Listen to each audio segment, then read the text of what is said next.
آقا کریم نے ارشاد فرمایا جس نے استغفار کو لازم کر لیا تو اللہ تعالیٰ جل شانہ ہر غم سے، ہر مشکل سے، ہر تکلیف سے اس کے لیے کشادگی پیدا کر دے گا، ہر اذیت دور کر دے گا، اور ہر مشکل اور ہر پیچیدگی سے اس کے لیے راستہ پیدا کرے گا، اور اللہ تعالیٰ جل شانہ اس کو وہاں سے رزق دے گا جہاں اسے گمان بھی نہیں ہوگا۔ فرمایا کہ اس کے حضور استغفار کرو، وہ آسمان سے بارشیں نازل کرے گا، تمہیں بیٹے بھی دے گا، تمہیں مال بھی دے گا، لہلہاتے باغ بھی ہوں گے، چلتی نہریں بھی ہوں گی، معیشت کا پہیہ چل جائے گا اگر تم اللہ سے ڈرنے والے بن جاؤ گے۔ تو آج ہم کہتے ہیں یہ ہو فلاں ماہر اور فلاں شخص ہو تو پھر ہماری معیشت بہتر ہو سکتی ہے۔ اللہ نے کہا استغفار کرنا سیکھ لو، میں تمہارے لیے رحمتوں کے دروازے کھول دوں گا۔ کثرت کے ساتھ لا الہ الا اللہ اپنے معمولات زندگی میں شامل کریں، یہ تجدید ایمان کا ذریعہ ہے۔ اسی طرح سبحان اللہ و بحمدہ یہ دن میں 100 مرتبہ اپنے معمولات میں شامل کر لیں۔ اگر سمندر کی جھاگ سے بھی زیادہ یا اس کے برابر بھی گناہ ہوئے تو یہ کلمات صرف 100 مرتبہ پڑھنے سے سارے گناہ بخش دیے جاتے ہیں۔ اسی طرح درود شریف کی کثرت، سورہ ملک کو یاد کرنا اور سورہ یاسین کی تلاوت کرنا 10 قرآن مجید پڑھنے کے ثواب کے برابر۔ تو یہ اتنا خزانہ آج کی اس نشست میں آپ کو دے دیا گیا ہے۔ استغفار کریں، تقوی کے خوگر ہو جائیں، شکر کرنے کی عادت ڈالیں۔ جو شکر کرتے ہیں اللہ تعالیٰ ان کو اور زیادہ عطا فرماتا ہے، دنیا میں بھی اور آخرت میں بھی۔ اس طرح دوسروں کی پریشانیاں دور کریں، اللہ آپ کی پریشانیاں دور کرے گا۔ بانٹنے کا مزاج پیدا کریں، آپ کے پاس جو بھی ہے بانٹ دیں، علم ہے تو بانٹیں، خوشیاں ہیں تو بانٹیں، آپ کے پاس دولت ہے تو لوگوں کے دکھ اس دولت سے دور کرنے کی کوشش کریں۔ جب آپ بانٹنا شروع کر دیں گے تو آپ کا رب آپ کو عطا کرنا شروع کر دے گا۔ یہ بات ہو نہیں سکتی کہ انسان کی زندگی میں مشکل نہ ہو۔ جب انسان کو پیدا کیا گیا تھا، اس کا خمیر گویا گیا تھا، تو 39 دن تک اس کے خمیر پر مٹی جو گوندی گئی تھی انسان بنانے کے لیے، اس پر 39 دن دکھوں کی بارش ہوئی تھی اور 1 دن خوشیوں کا می برسا تھا۔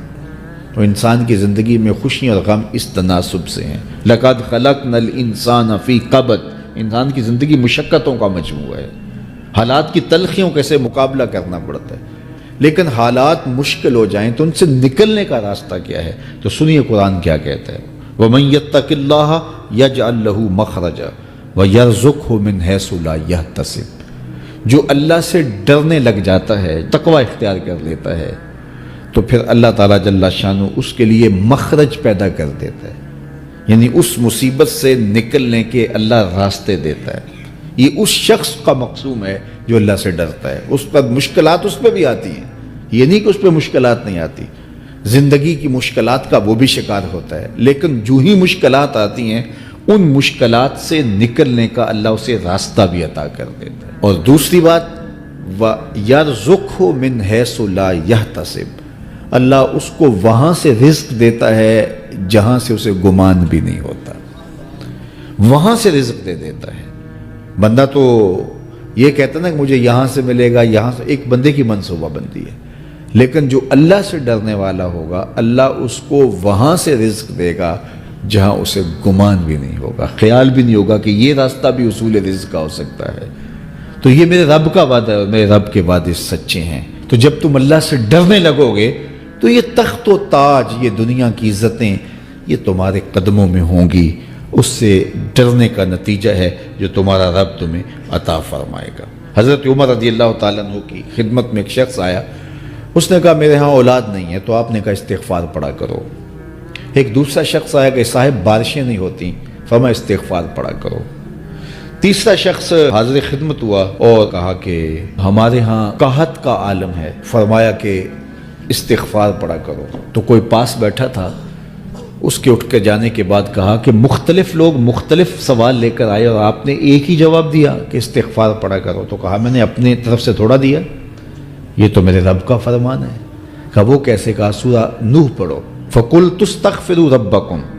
حضرت نوح علیہ السلام نے اپنی قوم سے کہا کہ اپنے رب کے حضور استغفار کیا کرو، انہو کان غفارا۔ اس کا نتیجہ کیا ہے؟ جب تم استغفار کرو گے تو وہ تمہارے گناہ بخش دے گا۔ ایک تو فائدہ اس کا یہ ہوگا، وَيُرْسِلِ السَّمَاءَ عَلَيْكُمْ مِدْرَارًا، آسمان سے موسلادھار بارشیں بھی برسیں گی، وَيُمْدِدْكُمْ بِأَمْوَالٍ وَبَنِينَ، اور اللہ تمہیں استغفار کی برکت سے مالا مال بھی کر دے گا، وَبَنِينَ، اور تمہیں بیٹے بھی عطا کرے گا، وَيَجْعَلْ لَكُمْ جَنَّاتٍ وَيَجْعَلْ لَكُمْ أَنْهَارًا، تمہیں باغ بھی عطا کرے گا اور تمہیں چلتی ہوئی نہریں بھی عطا فرمائے گا۔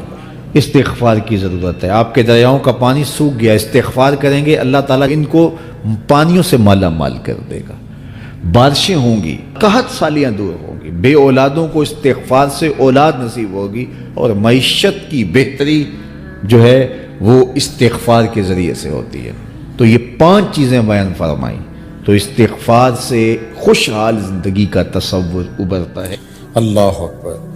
حضرت انس رضی اللہ تعالیٰ عنہ سے ایک روایت سن لیجئے۔ کہتے ہیں کہ رسول کریم صلی اللہ علیہ وآلہ وسلم نے فرمایا کہ جس طرح تانبے کو، لوہے کو، دھاتوں کو زنگ لگتا ہے، اس طرح دلوں کو بھی زنگ لگتا ہے، اور فرمایا زنگ کو اتارنے کے لیے جو چیز بنائی گئی ہے وہ استغفار ہے۔ تو استغفار دلوں کا زنگ اتارتا ہے۔ قرآن مجید کی تلاوت، کثرت ذکر، موت کی تذکیر اور استغفار، یہ دلوں کا زنگ اتارتا ہے۔ اللہ اکبر۔ تو یہ آپ کے سامنے جو احادیث رکھی گئی ہیں، اللہ ہمیں ان سب پہ عمل کی توفیق عطا فرمائے۔